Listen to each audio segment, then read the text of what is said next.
ከዚህ በኋላ ብዙ ሀገራት ነው የምንሄደው። በቅርቡ እግዚአብሔር ካለ ደግሞ ዛንዚባር እንሄዳለን። ከዛንዚባር በቃ አፍሪካ ሀገራትን ቀድመን እንዞራለን። ከዛ ዓለምን እንዞራለን። ፈጣሪ እድሜና ጤና ይስጠን እንጂ ልብሷን በጣም ነው የወደድኩት። ይህ ልብስ ማለት ነው እና በጣም አምሮብሻል። ባይዘቤ ስለምታምርም ነው ልጅቷ እና ልብሱን አሳመረችው ነው የምትባለው። የልብሱ ውበት ከመስቂያው ነው፣ ከመስቂያው ማለት ነው። ምን ማለት እንደሆነ ይገባቸዋል ብዬ አስባለሁ። ሩታ ቆንጅዬ ሞዴሊስት ስለሆነች ማለት ነው። አዎ በጣም አምሮባታል። ምንም ማድረግ አይቻልም። ሌላው ደግሞ አብሪሽ እንዲሁ በሞትኩት የዛሬ ንግግርህማ እንዲሁ ራስ ምታት እኮ ነው። ምን አለ? በቅርቡ ወደ ኢትዮጵያ ስንሄድ ዛንዚባር እንሄዳለን። አፍሪካ ሀገራትን ከዞርን በኋላ ከጨረስን በኋላ ዓለምን እየተሽከረከርን እንጎበኛታለን። ከማን ጋር? ከእናንተ ጋር ከኦዲየንሶች ጋር ብሏል ማለት ነው። ይሁን ግድ የለም እቀበላለሁ፣ ችግር የለውም። ነገር ግን አብርሃም አንዳንድ ጊዜ እየተሳሰብን እንጂ እየተዛዘንን ማለት ነው። አሁን እንዞራታለን፣ ተሽከርክረን እንጎበኛታለን፣ ዓለምን እዞራታለሁ ስትል እኮ እንዶ እነዛ ሰፈሮች የእናንተን ሲያዩ ደማቸውን የሚፈላ ደማቸውን በብረት ድስት እንደተጣደ ውሃ ትክትክ የሚሉት እኮ አዳራቸው ዞሮባቸው ነው የሚያድሩት። እንዲሁ ምን አለበት አብርሃም እንዲሁ ብንተሳሰብ፣ ምን አለበት ነው ብንተዛዘን ማለት ነው። ይሁን ግድ የለም ይሁን ግድ የለም። እንግዲህ እነዛ ሰፈሮች መልካም የመናደር ዘመን ይሁንላችሁ። ለማንኛውም ደግሞ ዳኒሻና ጽጌሻም ደግሞ በደንብ በአማርኛ ጠቅ እያደረጉ ነበር፣ የወጪው ነገር እያሉ ማለት ነው። የዛሬ ይለያል ውዶችዬ። ላይክ እያደረጋችሁ አብረን እንሳቅ። ላይክ አድርጉ። ላይክ ሳታደርጉ እንዳትከታተሉ በህግ አምላክ ማለት ነው። ሌላው ደግሞ ዛሬ ቀን ፎቶ ለጥፈው ነበር ማለት ነው። ፎቶ ለጥፈው ነበር። ይሄ ፎቶ እኮ የኢትዮጵያ ነው። እኛ እንኳን አይደለ የኢትዮጵያ እንዲሁ የአፍሪካ ለካ አፍሪካ ኦኬ። ለምን የአሜሪካን አይሆንም? ለምን የቻይና አገር አይሆንም? እኛ ምን አገባል? ለማንኛውም ላይክ እያደረጋችሁ ውድ ተመልካቾች አሰላሙ አለይኩም ወራህመቱላሂ ወበረካቱ።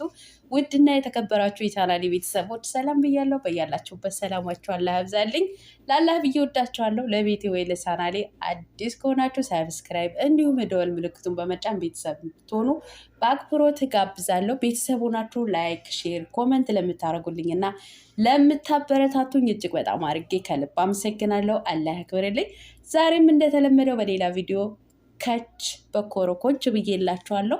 እንግዲህ መግቢያችሁ ላይ እንዳያችሁት ወይም እንዳደመጣችሁት የነ አብሪሽ የነ ሩታ የነ ጽጌሻ ቪዲዮ ነው፣ ወይም ደግሞ የትላንትና የመልሳቸው ፕሮግራም ነው ማለት ነው። ያው ድንቅ ንግግሩ ግርም ስላለኝ ነው። ያቺን ቦታ ብቻ እራስ ምታት ስለሆነች ቁርጥ አድርጌ እንደው አንዳች ነገር በላይሽ ላይ የተቆረጠ ነገር ውርድ ይበል እንዳትሉ። ምን በወጣኝ እናንተ ስለተናደዳችሁ በይበልጥ እንድትናደዱ ራስ ምታታችሁ እንዲጨምር ፓራስታሞል በደንብ አድርጋችሁ ወስዳችሁ ያው የፋርማሲ የገቢ ምንጭ እንዲበዛ ስለፈለግኩኝ ነው። ለማንኛውም አብሪሽ ምን አለ? ለአንድ ወር ነው ቆርጠን የመጣ ነው ዱባይ።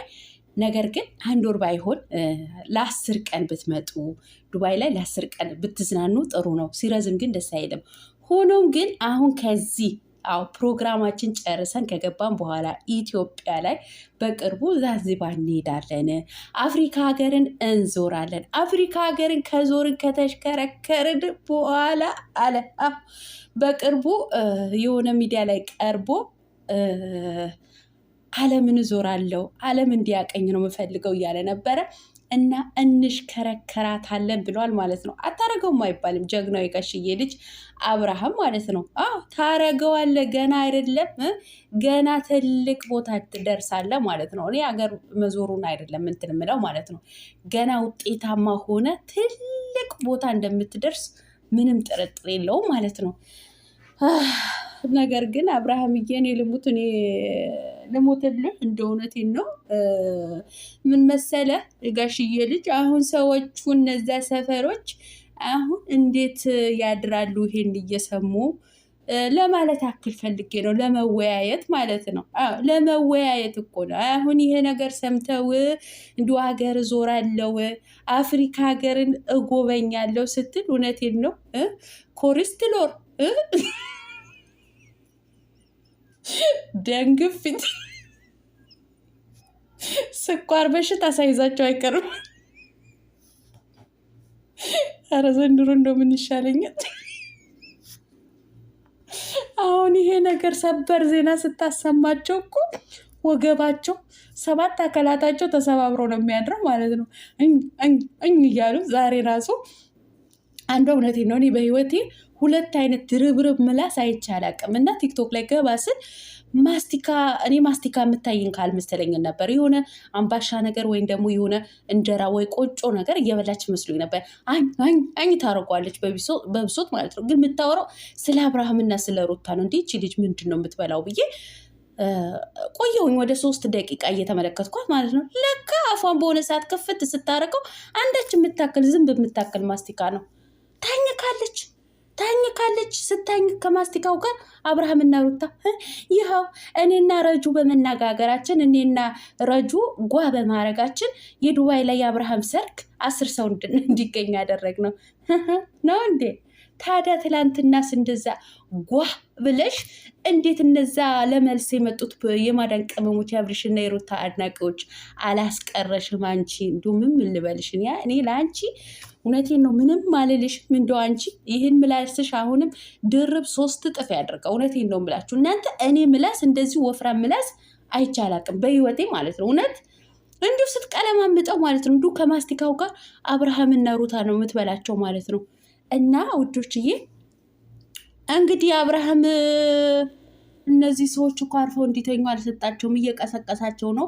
ሰምታችኋል? እነዚያ ሰፈሮች ማለት ነው፣ የቲክቶክ ቅምጦች ማለት ነው። ሰምታችኋል? እና አፍሪካ ሀገርን ከጨረስኩ በኋላ ዓለምን ዞራታለሁ፣ እሽከረከራለሁ እያለ ነበር ማለት ነው። የእናንተንም ራስ የእናንተንም ጭንቅላት እንደዚህ እንደሚሽከረከር ምንም ጥርጥር የለው ማለት ነው። እንግዲህ የሩታዬንም ልብስ እያደነቀ ነበረ። አዎ ስለ ሩታዬ ልብስ ከመስቂያው ነው። አዎ ከመስቂያው ማለት ነው። ሩታ ሞዴሊስት ስለሆነች በቃ የትኛውንም ልብስ ብትለብስም ያምርባታል ማለት ነው። እውነት ለመናገር ወላሂ እውነቴን ነው የምላችሁ ቀጭን ሰው በቃ የተስተካከለ ሰውነት ያለው ሰው የትኛውንም ልብስ ሲለብስ ያምርበታል ማለት ነው። ምንም ማድረግ አይቻልም። ከመስቂያው ነው።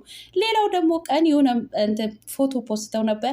ማስታወቂያ እኮ ነው አዲስ አበባ እንጦጦ እንኳን አይደለም እንጦጦ ለምን ዘብዳር ተራራ አይሆንም? እኛ ምን አገባን? ለምን አይደለም ኢትዮጵያ ለምን ቻይና ሀገር አልሆነም? ስራን ከሆነ ማስታወቂያን ከሆነ መልካም የስራ ዘመን ይሆንላቸው። በቃ ይስሩ። ምን አንገበገባችሁ እናንተ? ምን አቃጠላችሁ እንዴ? የስራ ሰው እኮ ልናበረታታው ነው የሚገባን ማለት ነው። ውዶችዬ ምን እየሆናችሁ ነው ያላችሁት? መልካም የስራ ዘመን ስሩ፣ ተለወጡ ነው የሚባለው። የሚሰራ ሰው ማበረታታ ነው። እኔ ሰርግም ይሁን የትክክለኛ ሰርግም ይሁን ለማስታወቂያም ይሁን እንደፈለጉ ያድርጉ፣ አይመለከታችሁም ማለት ነው። በቃ ከሰሩ የስራው ምንነት ገብቷቸዋል ማለት ነው። ማስታወቂያን ከሆነ የስራውን ምንነት ጠንቅቀው አውቀውታል ማለት ነው። ባይሆን ሰርተው እያሰሩ ነው። ልናመሰግናቸው ይገባል ማለት ነው። እኔ የምለው ማለት ነው እንደዚህ ከምትንዘባዘቡ የሚሰሩ ሰዎችን ብናበረታታ ምን አለበት? እኔ ከትላንት ወዳ በብሬክስ ሀበሻዊ የቴሌግራም ፔጅ ላይ የታየውን ነገር ካያችሁ በኋላ ምንም አይነት ስለሰው ነገር መጥፎ ነገር ታወራላችሁ ብዬ አላስብም ነበር። ለነገሩ እናንተ ምን ይገባችኋል? እውነት ምንም እኮ የማይገባችሁ ናቸው። ባይሆን ወጣቶች ሲሰሩ አበረታቷቸው። ሀገራችን ላይ እንደሚታወቅ የኑሮ ውድነት አለ፣ ጦርነት አለ። ገባችሁ አይደለም? ስለዚህ ወጣቱ ምን ልስራ፣ ምን ሰርቼ ላግኝ ያለበት ጊዜ ነው። የተማረው እንኳ በተማረበት ፊልድ እንኳ ስራ ፈልጎ የሚያገኝበት ጊዜ አይደለም። አገራቸው ላይ ተስፋ ስለቆረጡ ነው በበረሃ ስደትን ሲመጡ ውሃ ውስጥ እንደ ቅጠል የረገፉት ማለት ነው። ገባችሁ አይደል? ይህን እያየን ታዲያ ለምንድን ነው ሶሻል ሚዲያ ላይ የሚሰሩ ወጣቶችን የማናበረታታው? ጎበዝ በርቱ፣ አገራችሁ ላይ እንደዚህ እየሰራችሁ አግኙ የማንለው ለምንድን ነው? እንደዚህ እኮ ነው የምታደርገው፣ እንደዚህ እኮ ነው ወጣ የምትገባው። ምን ይመለከታችኋል? እስኪ አንዳንዴ ለማስተዋል እንሞክር። እስኪ ለማሰብ እንሞክር። እነዚህ ልጆች እኮ እውነት አብርሽና ሩታ የብዙዎቹ ወጣቶች ጥንካሬ፣ ብርታት አርያዎች ናቸው። ሰርተው የሚያሰሩ ጀግኖች ማለት ነው። ለማንኛውም ሰላማችሁ አላህ ያብዛልኝ። ካስከፋችሁ በጣም ይቅርታ። ሰላም ሁኑ።